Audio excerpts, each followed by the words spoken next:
नमस्कार दोस्तों, मैं हूं आपका दोस्त ज्ञानी गुरु अमित पांडे। कंपैरिजन यानी कि तुलना, ये एक बहुत ही खतरनाक बीमारी है जो हर किसी को अंदर से धीरे धीरे खोखला किया करती है। लेकिन कंपैरिजन की शुरुआत आखिर होती कहां से? कंपैरिजन मुख्यतः दो तरह के होते हैं। पहला, दूसरों के द्वारा दूसरों से की गई हमारी तुलना। दूसरा, खुद के द्वारा दूसरों से की गई खुद की तुलना। अब पहले कंपैरिजन पर आते हैं, दूसरों के द्वारा दूसरों से की गई हमारी तुलना। अक्सर हम देखते हैं कि हर किसी के साथ कोई ना कोई व्यक्ति ऐसा होता है जो उसकी तुलना दूसरों को किया करता है।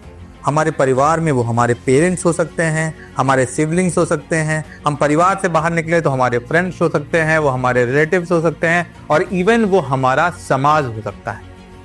और ये कोई भी जानबूझकर नहीं करता, क्योंकि पेरेंट्स या भाई बहन किसी के दुश्मन नहीं होते, पर अनजाने में ही वो एक दूसरे को ये बताया करते हैं कि देख, वो तुझसे कैसे बेहतर है, तेरे नंबर उससे कम आए हैं, उसके तेरे से ज्यादा आए हैं, तेरी सरकारी नौकरी नहीं लगी है, उसकी सरकारी नौकरी लग गई है, तेरा बिजनेस अच्छा नहीं चल रहा है, देख उसका बिजनेस अच्छा चल रहा है। यानी कि उसके आउटकम को देखकर वो हमेशा आपको दूसरों से कंपेयर करते हैं। लेकिन ये तो फिर भी एक हद तक ठीक है, क्योंकि ये बीमारी छोटी है, पर यही बीमारी धीरे धीरे एक भयंकर रूप ले लेती है जब हम शुरू कर देते हैं खुद के द्वारा खुद की दूसरों से तुलना।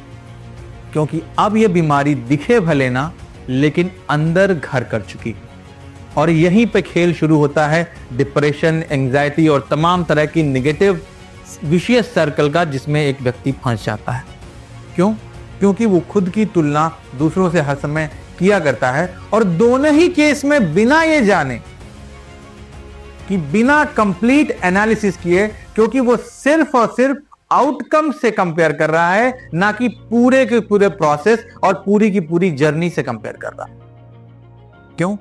उदाहरण के तौर पर, आप एक अच्छे सिंगर हो सकते हैं, आपका गला अच्छा है, आप दूसरे से कंपेयर करते हैं कि देखो वो कितना अच्छा कमाने लगा है, कितना अच्छा सिंगर बन गया है, आप नहीं।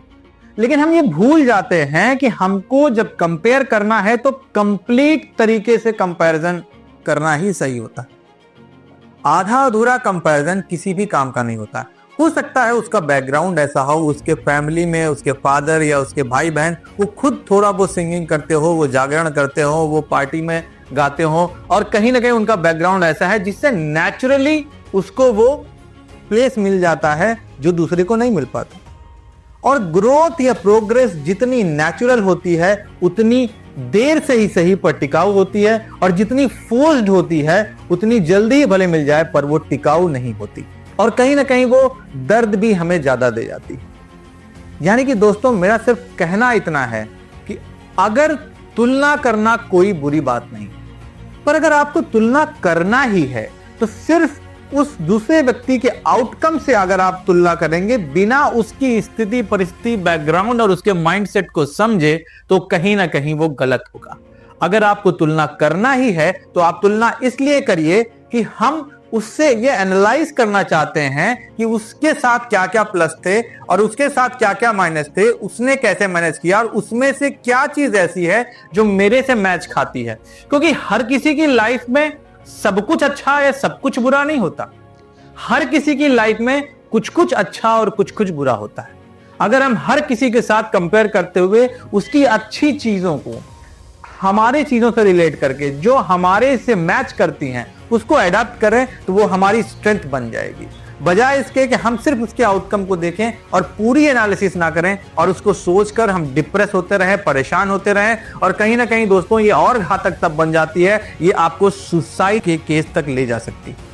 और ऐसी कहानियां हम रोज सुनते हैं कि हॉस्टल में बच्चे सुसाइड कर रहे हैं, अगर आपका हस्बैंड वाइफ है तो उसमें से कोई सुसाइड कर रहा है, पूरी फैमिली सुसाइड कर रही है। यानी कि स्थिति इतनी भयावह ना हो जाए कि कंपैरिजन, जिसे हम बहुत ही हल्का आंकते हैं या बहुत छोटी चीज समझते हैं या बहुत ही लाइटली लेते हैं और हर दिन हर पल सुबह दोपहर शाम करते ही रहते हैं, उसे हम लाइटली ना लें, क्योंकि ये किसी की मानसिक स्थिति और किसी के जीवन को खराब करके रख सकती है। तो अगर आप दूसरों से तुलना करते हैं तो आप कृपा करके इस चीज का ध्यान दें कि उसकी तुलना दूसरों से ना करें, क्योंकि हर एक व्यक्ति अपने में विशेष है, अपने में खास है। वो अपने बैकग्राउंड, अपनी स्थिति परिस्थिति, अपने माइंडसेट और अपने हिसाब से चीजों को जब प्लान करेगा, बढ़ेगा, तभी उसकी ग्रोथ नेचुरल होगी। और जब उसकी ग्रोथ नेचुरल होगी तभी वो टिकाऊ होगी और वो ज्यादातर समय तक चलेगी। उम्मीद है, आशा करता हूं कि ये टॉपिक आपको पसंद आया होगा। और अगर आपको पसंद आया, आपकी इस टॉपिक के बारे में क्या राय है, नीचे कमेंट में लिखकर मुझे जरूर शेयर करें। बहुत बहुत धन्यवाद।